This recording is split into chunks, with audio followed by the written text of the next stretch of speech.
How are you? It's a good question. It's always good to know the answer to the question before you ask it, because you always want good answers. Always. It feels good to be here. What's up? Some nice looking chandeliers. I've been feeling a lot of resistance lately in my life, and I understand why, but at the same time, it feels difficult to come out of it. And I'm just looking for relief, pretty much. Well, you could not have begun the gathering with a better statement or question, because it's right where we want to begin too. You said some key words. You said, I'm looking for some relief. And so just sit with us for just a minute, because we're going to give you a very brief but very strong basis to move forward from, and you're really going to like it, and you haven't heard it from us before in this way. So if you've been listening to us for a little while, we've been talking about your emotions and how your emotions are guidance about how well integrated you are with the vibration of your inner being, or how off you are, how aligned you are, or how resistant you are. You use the word resistant, you can feel it already.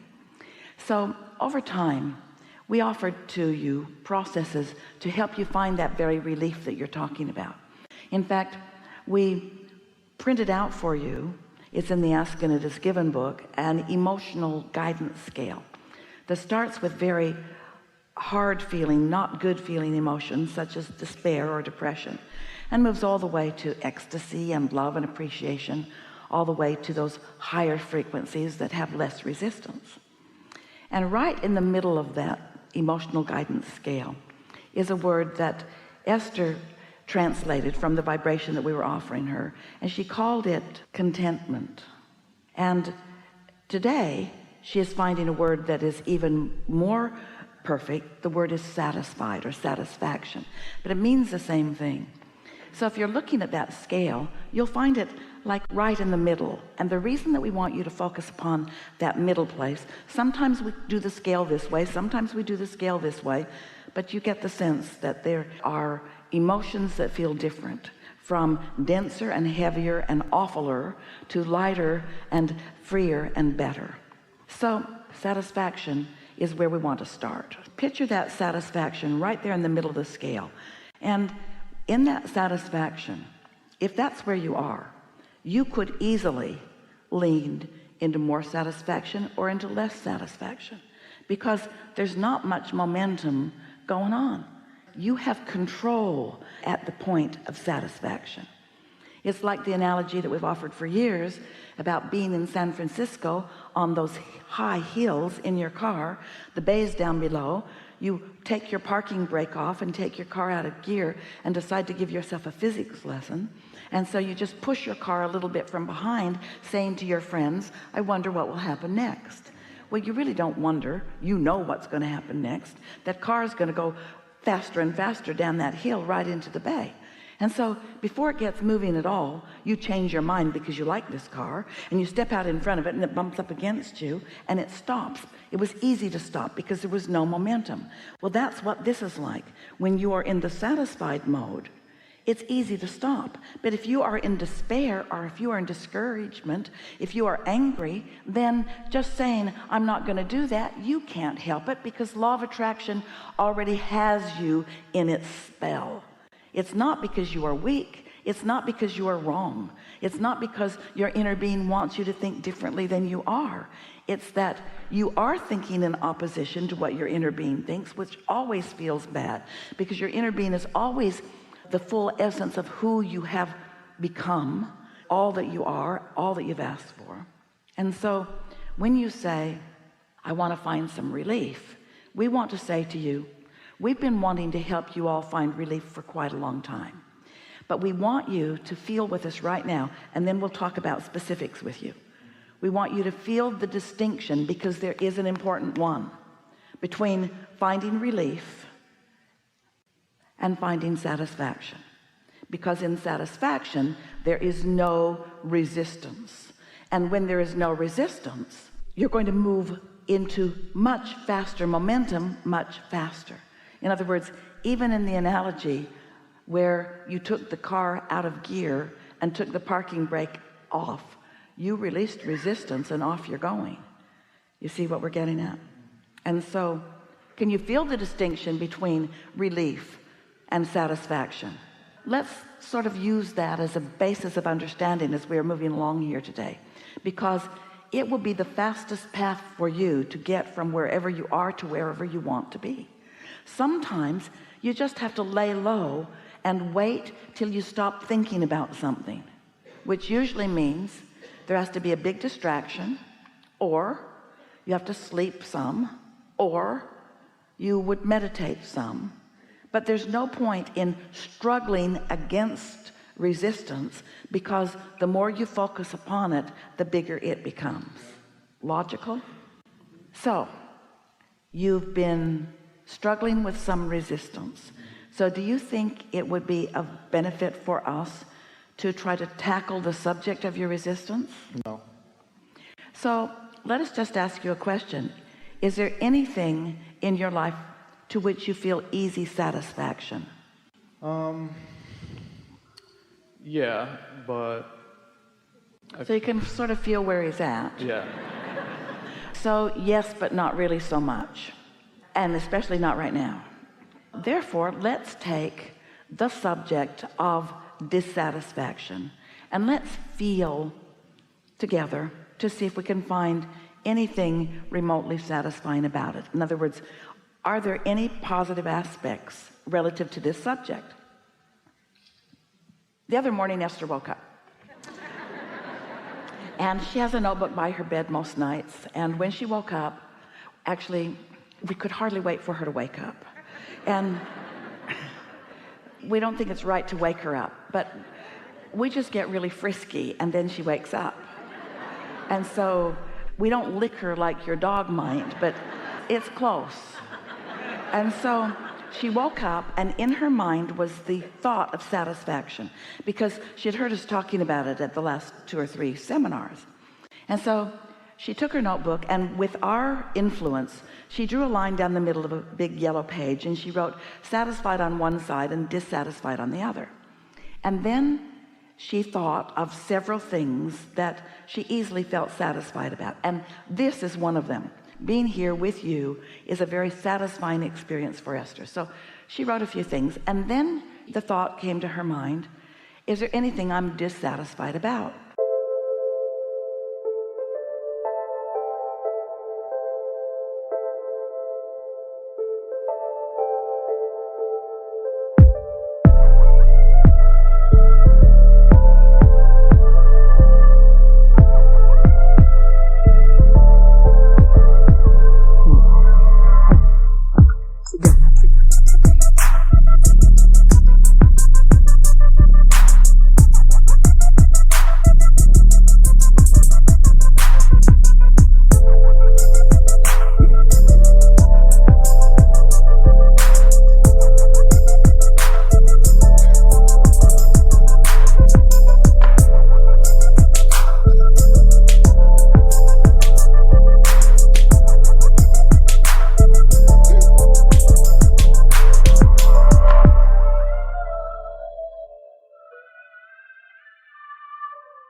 and something came right to mind.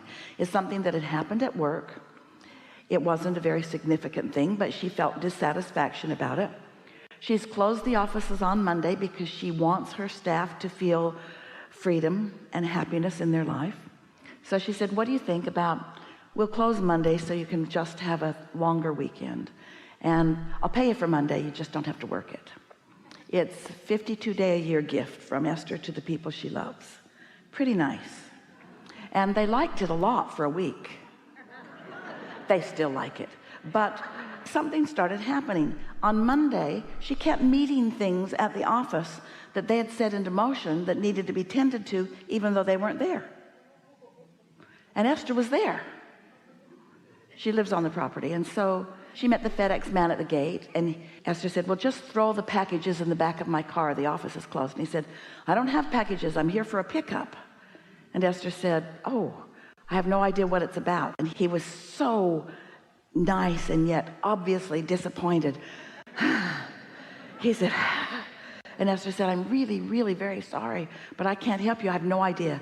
I don't know what goes on over there where they all are. Now Esther is thinking about that. She's got her yellow pad and she's thinking, that's disappointing. Now she's right here. Satisfied or not satisfied? Satisfied or not satisfied? Well, she went into dissatisfaction, legitimate dissatisfaction, really legitimate dissatisfaction that she didn't want to feel. And so she quickly asked herself the question, is there anything about these rascals who have made this terrible mistake? Is there anything satisfying about them? This. She was on her third page and she said to herself, I think I've got it. So much more to feel satisfied about than this one misunderstanding, whatever it was. And yet, you know, you can go down the rabbit hole pretty easily when you get focused upon something. And you know why? Because law of attraction will help you. Law of attraction, if you get moving in that direction, will remind you of everything that you don't like about situations like this. Not only about your life, but others. Talk about it over dinner and find out. You could go either way. You just have to decide which way do you want to go, which means you just have to decide which way do you want the momentum to go. Because right now, Esther knows, I got control of this. I've got control of this day right now. Do I want to give it up? Do I want to give up the control, the leverage of interacting, of finding vibrational resonance with this energy that creates worlds? Do I want to give it up? Well, clearly she did not want to give it up. And so that's what we want to say to you. You got to catch it early. And if you don't catch it early, then most of all, don't beat up on yourself for not feeling good. Because law of attraction is really a strong influence in the direction of your thoughts. You've just got to catch them early. That's why we're teaching meditation in such a strong way. When you meditate, you release resistance because you stop all thought and your vibration rises. And when your vibration rises, you're far more than satisfied. That's a really wonderful way to begin any day. So you get it conceptually. The theory of it is sound. You can prove it to yourself over time. So right now, do you want to speak your dissatisfaction and see if you can lean satisfied? Or will it take you too far, too fast away from satisfaction? I feel like I'm on the fence with that. Like, depending on which way I lean, if I lean too close to dissatisfaction, I don't want to bring myself in that place. So you've practiced lots of dissatisfying thoughts. And your tendency really is, if we talk about it, you're going to lean that way. Yeah. And there's a really strong probability that even though you're speaking with us, and we're really good at this, that we still will not be able to bring you back to satisfaction because that momentum is already so strong. So you don't want to risk it, do you? No. We've enjoyed this interaction immensely. You feel satisfied for now? Mm-hmm. Really good. Really good. Yeah. Now, that right there, that is the key. There is not anything more that you would ever need to know about living happily ever after. There's not anything more than that you would need to know about just not being willing to activate things that work against you. and being wise enough to know there's something is activated that already is working against you, and you know that it is because it feels bad, to just do whatever you can to diffuse it. We don't have anything else for you. Don't forget to leave a positive message and subscribe.